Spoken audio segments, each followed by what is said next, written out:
Hello, this video is about 10,000 BC. Now, when I say that, no, I'm not referring to a large number of analgesic powders, nor a small army in British Columbia. No, I'm talking about a movie which came out a while back, which is now out on DVD, which I had the unfortunate pleasure of renting as of late, a movie called 10,000 BC. And the first thing I'll say up front about the movie is I'm glad that I didn't actually pay to watch this movie, because it's about that good. It was one of those deals at the video place where you rent two and you get one free. And usually when they have that deal, I'll usually, for my free one, I always pick one that I'm pretty sure in advance is going to totally be a bomb and suck like a bad vacuum cleaner on steroids. So anyway, I got this video, 10,000 BC. And if you hadn't heard it, or if you haven't seen it, consider yourself lucky. But if you have the desire or interest, let me just lay out what it's about, so you can say you were warned before you put down any money to see this video.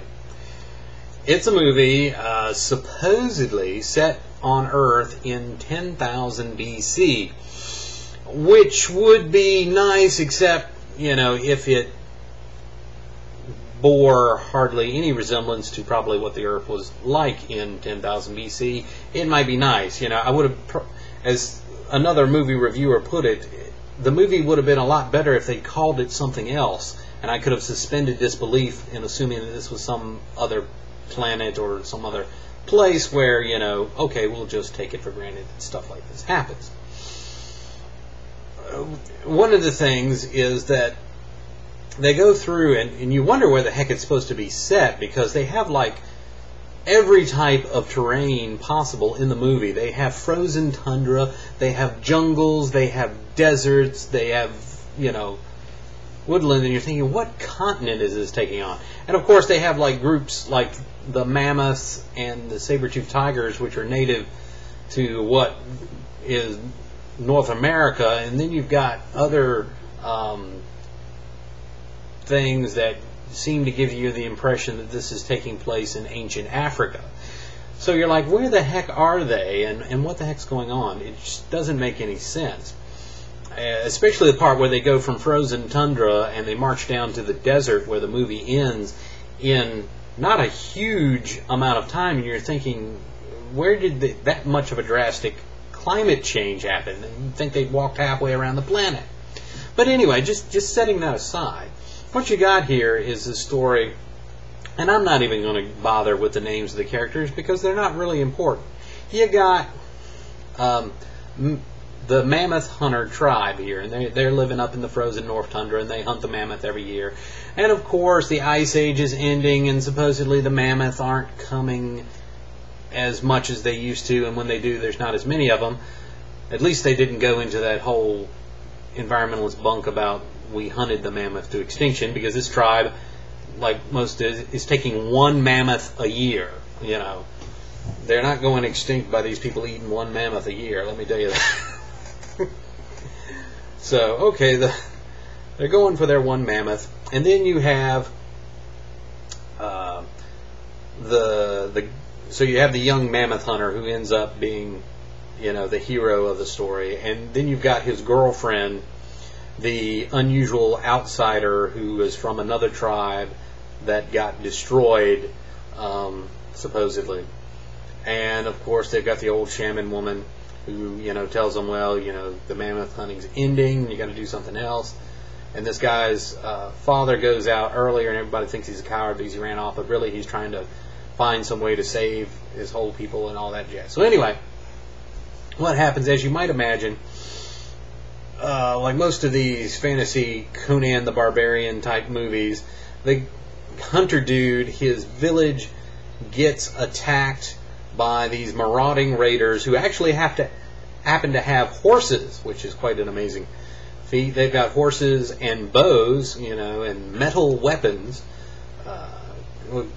Quite a lot better technology than the bone point spears that the hunter dudes are carrying. You know, and carry off a bunch of people. Well, hunter dude and his friends are going to go try to get the girlfriend back and the others back as well. And they go through and they go across and they go through the jungle and they fight these giant, like, flesh-eating ostrich things, which doesn't make a whole lot of sense. I don't remember those from any, like, you know, science textbook I ever seen. But anyway, we'll suspend disbelief more. And they're chasing the guys, and they meet up with these, like, other tribesmen, and so you come to find out that these raiders are dragging people off to this city near this river, which they sort of give you the impression, wink wink nudge nudge, is like pre-Egypt or whatever, and you know, to build this giant pyramid for this god, you know, who may or may not be, you know, they sort of imply that he and the others are a few survivors from Atlantis, although they never really come out and say it. They give you that impression. And they're building this big city by this river on the edge of the desert for no apparent reason. I can't quite figure out what the heck this is all about, other than we just felt like building a big stinking city. and so they're going all around and capturing these people and bringing them back. So Mammoth Hunter dude gets all his keeps coming across these tribes that have had people taken, and so they all band together into this huge army. And of course you can imagine what happens. They finally assault the city and free the slaves and destroy the pyramid and the civilization and the boats. You know, the people in the city actually have boats, and they're like, ooh. And civilization takes another turn down as probably all this technology is lost, and they go back to, you know, for a couple thousand years with their little pointed sticks. But the most incredulous part, and here's some massive spoilers here. So maybe if you really, really care about seeing the movie, then don't listen to this part right here. The guy's girlfriend, like, dies and comes back to life. Really ridiculous, but it happens. And so you're like, why? It just doesn't seem to have any point. And that's pretty much the whole movie. That's the end of it. They go back. Oh, and then finally at the end, some of the other tribes people that they had encountered in the lowlands nearer to where the big city was have developed rudimentary agriculture. And they give them some, like, seeds to take back to the frozen tundra. Like, they're supposed to be able to, like, farm that frozen tundra, you know, to save their people, and so implying that these mammoth hunter-gatherers are now going to become agriculturalists in that frozen tundra. But that's how the story ends, and, you know, they all lived happily ever after, subsisting on roots and less tundra meat. But anyway, was it an okay movie? It was one of those movies that was okay if you're just interested in a little bit of mindless entertainment, a little light popcorn movie with a little bit of action. That makes no sense whatsoever. If that's what you're looking for, this is a good time killer movie like that. You've got nothing better to do, I recommend that. If you were looking for a really epic action adventure, you know, ancient, you know, Conan the Barbarian type movie, no, this isn't it. You'll be sadly disappointed. So anyway, just wanted to give you a little review of that movie, and there you have it. 10,000 BC, an oldie but a baddie. Thank you very much.